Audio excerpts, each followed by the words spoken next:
जय श्री कृष्णा, राधे राधे। उत्पन्ना एकादशी व्रत की पूरी जानकारी, व्रत विधि, पूजा सामग्री, मंदिर सजावट, कान्हा जी की सेवा, क्या खाएं और क्या न खाएं, व्रत का महत्वपूर्ण और पूरी कथा आज हम आपको बताएंगे। 18 नवंबर को ये व्रत आता है। इस व्रत का पारण 19 नवंबर को सूर्योदय के बाद होता है। व्रत विधि और पूजन कैसे करें? सूर्योदय से पहले उठें, स्नान करें और साफ वस्त्र पहने व्रत का संकल्प ले। मैं आज उत्पन्ना एकादशी का व्रत कर रही हूँ। श्री हरि विष्णु जी की कृपा के लिए मंदिर की सजावट कैसे करें?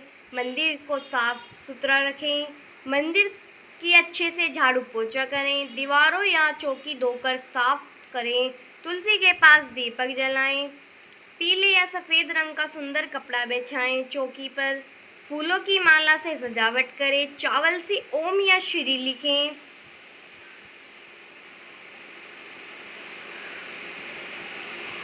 इस एकादशी का महत्व यह होता है, यह सभी एकादशियों की जननी है। इसी दिन एकादशी देवी का प्रकट हुआ था। यह व्रत सभी पापों को नाश करने वाला, मोक्ष दिलाने वाला और सौभाग्य, सुख, शांति देने वाला माना गया है। भगवान विष्णु ने स्वयं इस व्रत की महिमा बताई है। इस व्रत से मन की शुद्धि, कर्मों की पवित्रता और आध्यात्मिक जागरण होता है। लड्डू गोपाल जी की सेवा कैसे करें? उस दिन स्नान, जल, गंगा जल, तुलसी डंठल से स्नान कराएं, पीले वस्त्र पहनाएं, मुकुट, बंसी, कंगन, माला पहनाएं, चरणों में चंदन और फूल अर्पित करें, फल, माखन, मिश्री, दूध, पंचामृत से भोग लगाएं। उस दिन क्या नहीं खाएं और क्या खाएं? क्या खा सकते हैं?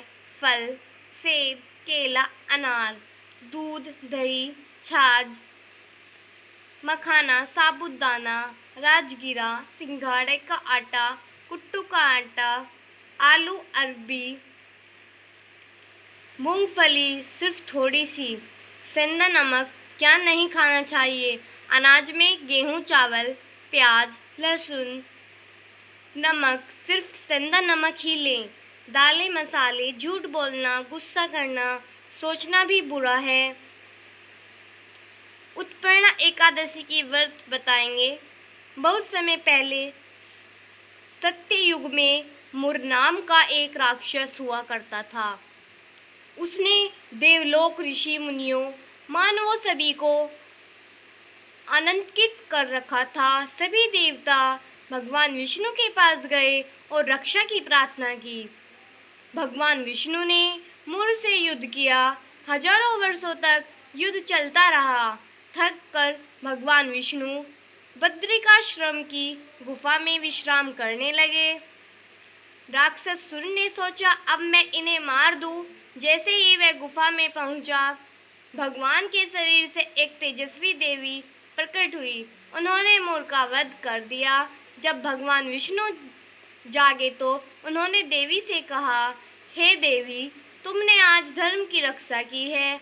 आज से तुम एकादशी कहलाओगी। जो भी तुम्हारा व्रत करेगा वह सभी पापों से मुक्त होगा और मोक्ष प्राप्त करेगा। इस तरह एकादशी देवी का प्रकाट्य हुआ और उसी दिन से व्रत की परंपरा प्रारंभ हुई। इस दिन क्या करें? दिन भर उपवास रखें, निर्जला या फलाहार। भगवान विष्णु के मंत्र जपें, ओम नमो भगवते वासुदेवाय। शाम को दीपक जलाएं, आरती भी करें, भजन कीर्तन करें। रात को चाहे तो जागरण भी करें। दान में क्या देना चाहिए उस दिन? अन्न, वस्त्र, कम्बल, दीपक, गीता, पुस्तक, तांबे का लोटा। जरूरतमंदों को भोजन भी कराएं। अगर व्रत न कर सके तो क्या करें? अगर कोई व्रत नहीं रख सकता तो वह दिन भर सात्विक भोजन करे, वाणी और कर्म से संयम रखे और भगवान का भजन करे। यह भी पुण्यदायक होता है। उत्पन्ना एकादशी सबसे पहली एकादशी है जिससे बाकी एकादशियां आरंभ हुई। इस व्रत से व्यक्ति के सभी पाप कटते हैं, मन शुद्ध होता है और मोक्ष की प्राप्ति होती है। यह दिन संकल्प, सेवा और भक्ति का प्रतीक है। राक्षस मुर ने अधर्म फैलाया, देवताओं को डराया, लेकिन अंत में उसकी हार हुई।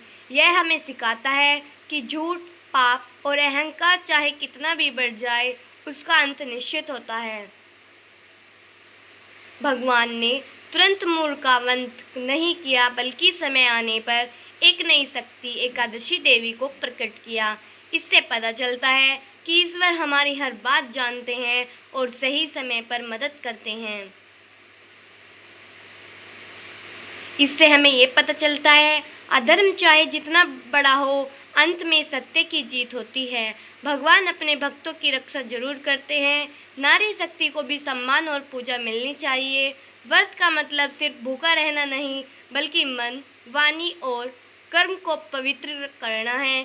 संयम और श्रद्धा से किया गया उपवास हजार यज्ञों के बराबर फल देता है। जय श्री कृष्ण। राधे राधे।